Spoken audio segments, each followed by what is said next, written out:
Oh, did I hit the button? Oh, I sure did. All right then. Hey, kitten. Give me the boo-boo.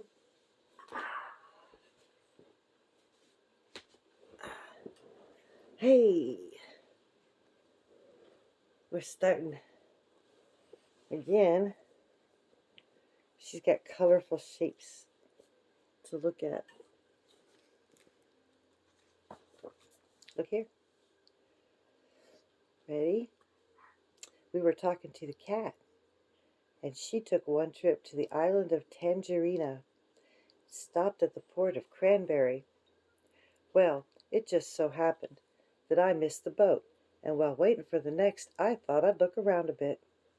I was particularly interested in a place called Wild Island, which we had passed on our way to Tangerina.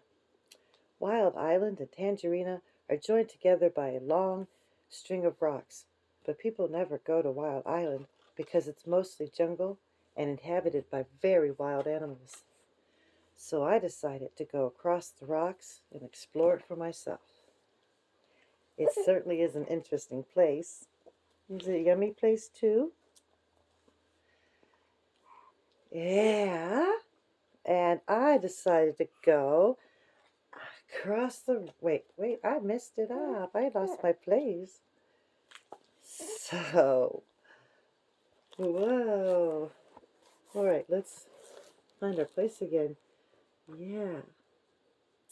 Okay, but people never go to Wild Island because it's mostly jungle and inhabited by very wild animals. So I decided to go across the rocks, just like you did, crawled across my arm. Hey, I just thought of... Yes, we just got way mad. We just got way mad. You know, your future self is going to watch this video and you're going to be like, why was I so way mad? I was way mad for no reason. And I don't know if that's going to work or what because I'm flying blind. So I decided to go across the rocks and explore it for myself. It certainly is an interesting place. But I saw something there that made me want to weep. Oh. Oops, that was chapter 1. That was a very short chapter, wasn't it, kitten? There we go.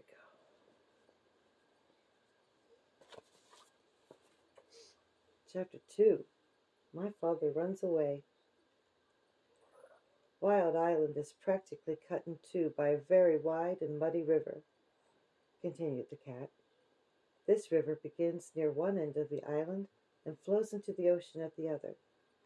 Now the animals are very lazy, and they used to hate having to go all the way around the beginning of this river to get to the other side of the island.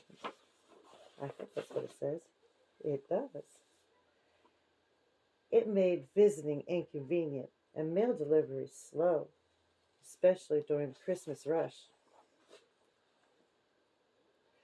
Crocodiles could have carried passengers and mail across the river, but crocodiles are very moody and not the least bit dependable, and are always looking for something to eat. They don't care if the animals have to walk around a river, so that's just what the animals did for many years. But what does that have to do with airplanes? Asked my father, who thought the cat was taking an awfully long time to explain. Well, be patient, Elmer, said the cat as she went on with the story. One day, about 4 months before I arrived on Wild Island, a baby dragon fell from a low-flying cloud onto the bank of a river. He was too young to fly very well, and besides, he had bruised one wing quite badly, so he couldn't get back to his cloud. The animals found him soon afterward, and everybody asked, "Why, this is just exactly what we've needed all these years." They tied a big rope around his neck and waited for the wing to get well. This was going to be the end of their traveling across the river troubles. "I've never seen a dragon," my father said. "Did you see him? How big is he?" "Oh, yes, indeed, I saw the dragon. In fact, we became great friends," said the cat. "I used to hide in the bushes and talk to him when no one was around. His He's not a very big dragon, about the size of a large black bear, although I imagine he's grown quite a bit since I left. He's got a long tail and yellow and blue stripes. His horn and eyes and the bottoms of his feet are bright red, and he has gold-colored wings. Oh, how wonderful, said my father. What did the animals do with him when his wing got well? They started training him to carry passengers, and even though he's just a baby dragon, they work him all day and all night too sometimes. They make him carry loads that are much too heavy, and if he complains, they twist his wings and beat him. He's always tied to a stake on a rope, just long enough to go across the river. His only friends are the crocodiles, who say hello to him once a week if they don't forget. Really, he's the most miserable animal I've ever come across. When I left, I promised I'd try to help him some day, although I couldn't see how. The rope around his neck was the biggest and toughest rope you can imagine. With so many knots, it would take days to untie them all. Anyway, when you were talking about airplanes, you gave me a good idea. Now I'm quite sure that if you are able to rescue the dragon, which wouldn't be the least bit easy, he'd let you ride him almost anywhere, provided you were nice to him, of course. How about trying that? Oh, I'd love to, said my father, and he was so angry at his mother for being rude to the cat that he didn't feel the least bit sad about running away from home for a while. That very afternoon, my father and the cat went down to the docks to see about ships going to the island of Tangerina. They found out that a ship would be sailing the next week, so right away they started planning for the rescue of the dragon. The cat was a great help in suggesting things for my father to take with him, and she told him everything she knew about Wild Island. Of course, she was too old to go along.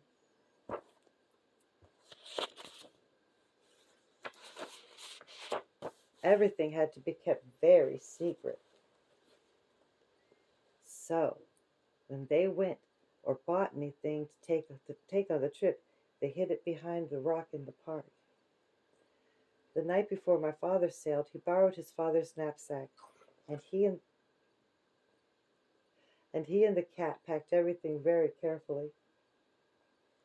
He took chewing gum, 2,000 pink lollipops, a package of rubber bands, black rubber boots, a compass, a toothbrush, and a tube of toothpaste, 6 magnifying glasses, a very sharp jackknife, a comb, and a hairbrush, 7 hair ribbons of different colors, an empty grain bag with a label saying cranberry, some clean clothes, and enough food to last my father while he was on the ship. He couldn't live on mice, so he took 25 peanut butter and jelly sandwiches and 6 apples, because that's all the apples he could find in the pantry. When everything was packed, my father and the cat went down to the docks to the ship. A night watchman was on duty. So, while the cat made loud, queer noises to distract his attention, my father ran over the gangplank onto the ship. He went down into the hold and hid among some bags of wheat. The ship sailed early the next morning.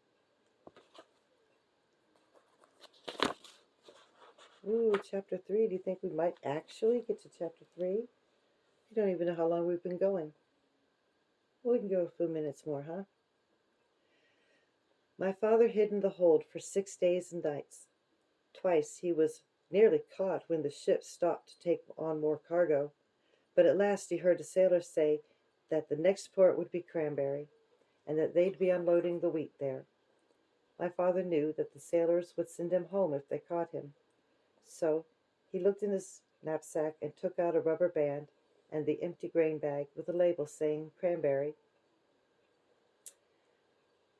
At the last moment, my father got inside the bag, knapsack and all, folded the top of the bag inside, and put the rubber band around the top. He didn't looked just exactly like the other bags, but it was the best he could do. Yep, my voice is starting to fade. It's the best you can do. Come on, get to the right page. Yep. Soon the sailors came to unload. They lowered a big net into the hold and began moving the bags of wheat. Suddenly, a sailor yelled, "Great Scott! This is the queerest bag of wheat I've ever seen.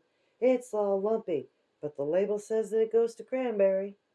Well, the other soldiers looked at the bag too, and my father, who was in the bag, of course, tried even harder to look like a bag of wheat. Then the other sailor felt the bag, and he just happened to get a hold of my father's elbow. "I know what this is," he said. "This is a bag of dried corn on the cob." Then he dumped my father, onto the big net along with the other bags of wheat. All this happened in the late afternoon, so late that the merchant in Cranberry who had ordered the wheat didn't count his bags until the next morning. He was a very punctual man and never late for dinner.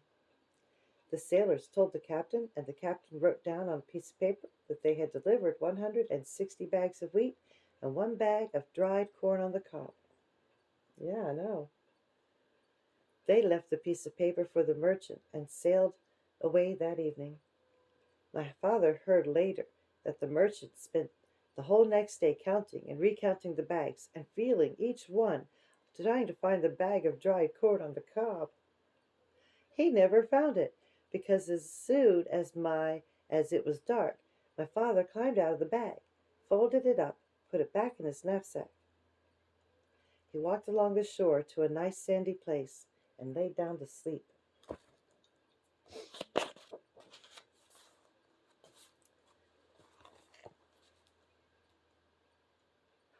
My father was very hungry when he woke up the next morning. Just as he was looking to see if he had anything left to eat, something hit him on the head. It was a tangerine. He had been sleeping right under a big full tree of fat tangerines. And then he remembered that this was the island of Tangerina. Tangerine trees grow wild here.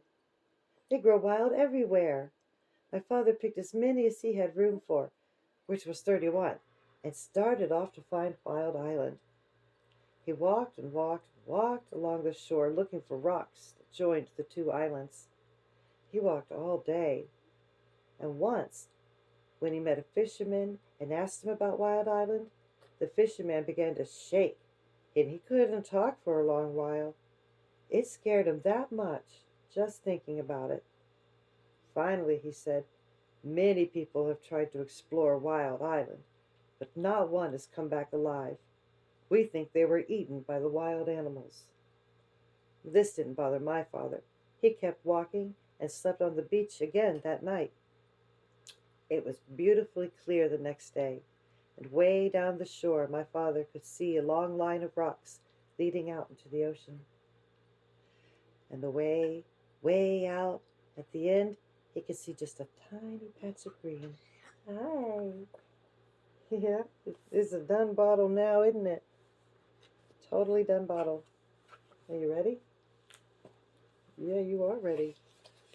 All right, let's see how we got. No,